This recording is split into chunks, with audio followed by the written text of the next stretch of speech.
បាទជំរាបសួរបងប្អូនទាំងអស់គ្នាជំរាបសួរចឹងថ្ងៃនេះយើងនិយាយពីមាន់ជុលអញ្ចឹង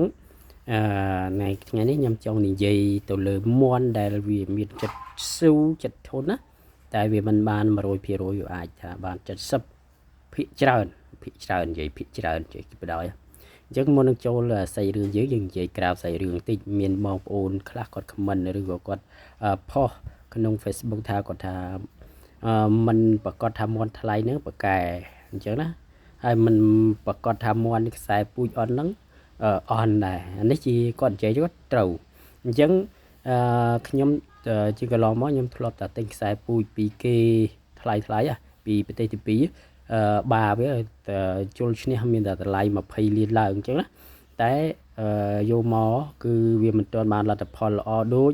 ការគិតរបស់យើងទេអញ្ចឹងអ្វីគឺយើងត្រូវប្រើរយៈពេលគ្រាន់ថាយើងយកខ្សែពូជពីគេដើម្បីបានឈាមពីគេហើយយើងចាប់ផ្ដើមប្រកាសហើយចាប់ផ្ដើមជ្រើសរើសយើងមិនគឺនៅតែជ្រើសរើសយកមេវា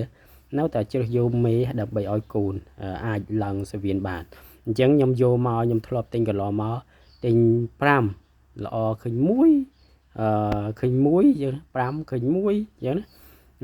มันបានដូចបំណងដែលយើងចង់បានទេអញ្ចឹងណាហើយខ្សែពូជវានិយាយពីខ្សែពូជវាមិនបាច់ហើយយើងនិយាយពីតម្លៃដែលយើងទិញ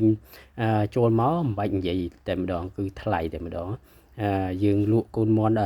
មិនបានស្មើនឹងមេវាផងឬក៏មិនបានស្មើនឹងបាវាផងអញ្ចឹងណាហើយចំណុចនេះគឺយើងមិនប្រកាសថាមាន់ដែលតម្លៃថ្លៃវាល្អឬក៏ខ្លាំងទេហើយមាន់ដែលតម្លៃថោកវាមិនប្រកាសថាអន់ទេហ្នឹងជាពាក្យសម្ដីដែលគាត់និយាយទៅគឺខ្ញុំគិតថាវាត្រូវអញ្ចឹងអ្វីគឺយើងត្រូវប្រើរយៈពេលគ្រាន់ថាយើងចង់បានខ្សែពូជពីគេចង់បានខ្សែឈាមពីគេគឺយើងត្រូវតែចំណាយលុយបន្តិចដើម្បីបានខ្សែពូជពីគេហើយគេក៏មិនប្រកាសថា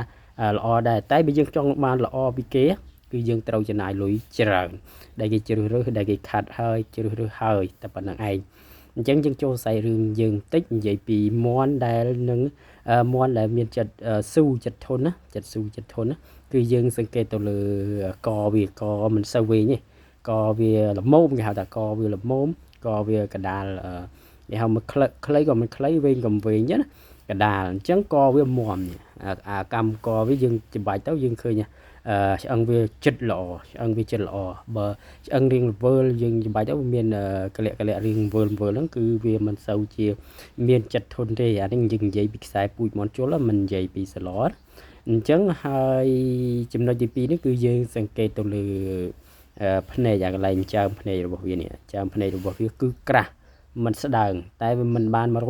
ណាបាន 70% ឬក៏ភាគច្រើនខ្ញុំនិយាយមាន់ភាគច្រើនណាអញ្ចឹងពួកមាន់ដែលមាន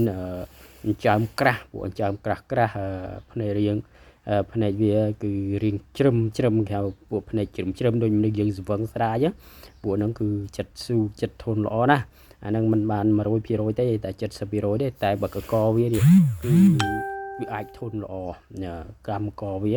អានឹងការសង្កេតទៅលើមាន់ដែលធន់ដែលស៊ូល្អហើយបើគេហៅថាចើមរៀងស្ដើងហ្នឹងគឺវាមិនសូវជាធន់បានទេហើយកម្មកវារៀងស្ដើងរៀងយើងចាប់ទៅឃើញកលៈវាហ្នឹងគឺក៏មិនសូវជាធន់ប្រហែលដែរអញ្ចឹងណាអាកន្លែងនេះគឺយើងសង្កេតទៅលើមាន់ធន់មាន់ស៊ូមាន់ខ្លះហ្នឹងគឺអាចដល់ដេកទៀតគឺវាមិនព្រមរត់ទេគឺវាតស៊ូរហូតដល់ដេកអញ្ចឹងនេះបងប្អូនសំណាំធម្មជាតិដែលយើងលីទឹកខ្មុំហើយអានេះគឺសូនហើយសូនទៅបានប៉ុណ្ណេះតែយកទៅហាលច្រើនទៀតយកហាលខ្លះហើយណាដើម្បីឲ្យវារឹងដើម្បីវាទុកបានយូរអានេះគឺយើងអត់ទាន់សូនទេនេះទឹកខ្មុំលាយជាមួយទឹកខ្មុំគឺ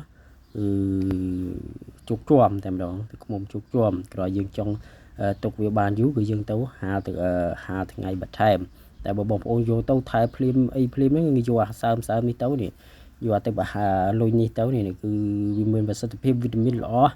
ហើយសម្រាប់បងប្អូនណាត្រូវការអាចទំនាក់ទំនងតាម TikTok នេះក៏បានដែរ comment តាម TikTok ក៏បានហើយតាម Facebook ក៏បានតាម YouTube ក៏បានហើយតាមលេខទូរស័ព្ទក៏បានដែរបងប្អូនតាមលេខទូរស័ព្ទក៏បានដែរអរគុណច្រើនបងប្អូនទាំងអស់គ្នា